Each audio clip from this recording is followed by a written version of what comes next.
नमस्कार। Insurance company ने उठाया इंश्योर्ड पर्सन की मजबूरी का फ़ायदा। मामूली बुखार का हवाला देकर इस कंपनी ने रिजेक्ट कर दिया ग्रुप इंश्योरेंस क्लेम। वीडियो में आपको बताएंगे कैसे, लेकिन उससे पहले एक ज़रूरी बात, अगर आपने अभी तक हमारे चैनल को सब्सक्राइब नहीं किया है तो सब्सक्राइब करें ताकि आपको सही टाइम पर सही इन्फॉर्मेशन मिले। और अब मैं अपने आप को इंट्रोड्यूस करना चाहूँगी। मेरा नाम है काजल। मैं आपको हेल्थ और लाइफ इंश्योरेंस से जुड़ी अपडेट्स इस चैनल के माध्यम से देती रहती हूँ और आपको इंश्योरेंस से जुड़ी हर प्रॉब्लम में एडवाइस भी देती हूँ। हमारी टीम को इंश्योरेंस इंडस्ट्री में 12 साल का अनुभव है और हम क्लेम से रिलेटेड कंसल्टेंसी भी प्रोवाइड करते हैं। चलिए शुरू करते हैं आज की वीडियो। पॉलिसी कराने के बाद भूल जाओ कि आपको कैशलेस इलाज कराने को मिलेगा। इस इंश्योरेंस कंपनी ने पॉलिसी देते समय इन कस्टमर को जो वादे किए थे वो पूरी तरह से कोरे कागज की तरह थे। अस्पताल में भर्ती होते ही इन पर्सन को कैशलेस इलाज कराने से इनकार कर दिया जाता है और अस्पताल का बिल भरने के बाद जब इंश्योरेंस कंपनी में क्लेम किया जाता है तो बीमा कंपनी के क्लेम डिपार्टमेंट और उनके घर के पास के डॉक्टर के साथ मिलकर ये कहते हुए क्लेम रिजेक्ट करने में लग गए कि आपको घर पर ही रहकर इलाज कराना था, अस्पताल में इलाज कराने की कोई ज़रूरत ही नहीं थी।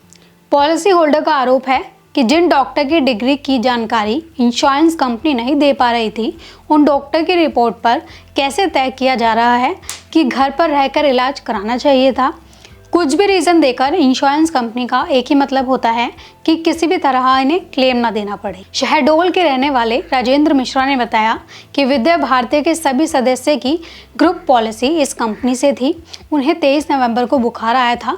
बुखार आने पर 2 दिन शहडोल के निजी अस्पताल में भी भर्ती रहे और जब बुखार नहीं उतरा तो नागपुर इलाज कराने जाना पड़ा। वहाँ पर 2 से 7 दिसंबर तक लगातार उनका इलाज चला। उन्होंने इंश्योरेंस कंपनी का कैशलेस कार्ड दिया और बीमा कंपनी ने मेल के थ्रू कैशलेस इलाज से इनकार कर दिया। पॉलिसी होल्डर को अपने इलाज में 65,000 रुपये खर्च करने पड़े। इलाज के बाद जब बीमा कंपनी में क्लेम किया गया तो तरह तरह के क्वेश्चंस किए गए और उसके बाद अचानक इंश्योरेंस कंपनी के मेंबर्स ने लेटर भेजा जिसमें लिखा था कि मामूली बुखार का इलाज घर पर रहकर कराना था, अस्पताल में भर्ती होने की ज़रूरत ही नहीं थी। पीड़ित का आरोप है कि इंश्योरेंस कंपनी के इस जवाब से ऐसा लगता है कि पॉलिसी होल्डर को इलाज नहीं कराना था बल्कि घर पर ही रहकर मर जाना था। क्लेम ना देना पड़े इसके लिए इंश्योरेंस कंपनी इंश्योर्ड पर्सन को कई तरह से मेंटली डिप्रेशन देने में लगी हुई थी। विजयनगर के रहने वाले सीमा पिचौरी ने अपनी शिकायत में बताया कि इस कंपनी से हेल्थ इंश्योरेंस पॉलिसी ली है।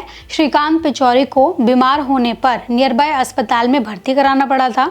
इंश्योरेंस कंपनी ने अस्पताल में कैशलेस ट्रीटमेंट उनके लिए अप्रूव ही नहीं किया और जब बिल सबमिट किया तो इंश्योरेंस कंपनी ने क्लेम रिजेक्ट कर दिया।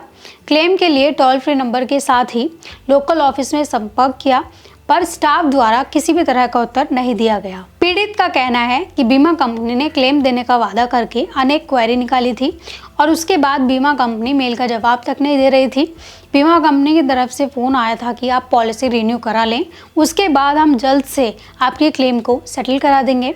पॉलिसी होल्डर को उम्मीद थी कि पॉलिसी रिन्यू कराने के बाद कुछ राहत मिल जाएगी, पर महीनों बीत जाने के बाद भी बीमा कंपनी के मेंबर्स मदद नहीं कर रहे हैं। इंश्योरर का आरोप है कि इंश्योरेंस कंपनी के क्लेम डिपार्टमेंट से लेकर पॉलिसी रिन्यू कराने वाले सभी मिले हैं और पॉलिसी होल्डर्स के साथ धोखा कर रहे हैं। तो ये हाल किया इंश्योरेंस कंपनी ने ग्रुप इंश्योरेंस में इन लोगों का।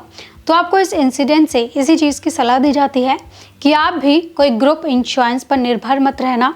अगर आप भी किसी ग्रुप इंश्योरेंस के भरोसे बैठे हैं तो जल्द ही अपने लिए एक पर्सनल हेल्थ इंश्योरेंस प्लान लें जिसमें आपको कैशलेस अप्रूवल तुरंत मिल जाए। आपको एक अच्छी कंपनी ही सपोर्ट करेगी। आप कौन सी कंपनी का कौन सा प्लान आपको लेना चाहिए, इसके लिए आप स्क्रीन पर दिख रहे नंबर पर कॉल करें। तो दोस्तों आज की वीडियो में बस इतना ही। उम्मीद है इस वीडियो में दी गई जानकारी आपको फ़ायदेमंद लगी होगी। हम आपके लिए यूं ही हेल्थ और लाइफ इंश्योरेंस से जुड़ी महत्वपूर्ण जानकारी लाते रहेंगे। जितने भी लोग हमारे साथ जुड़े हुए हैं, आप यूं ही हमारे साथ इस सफ़र में बने रहना।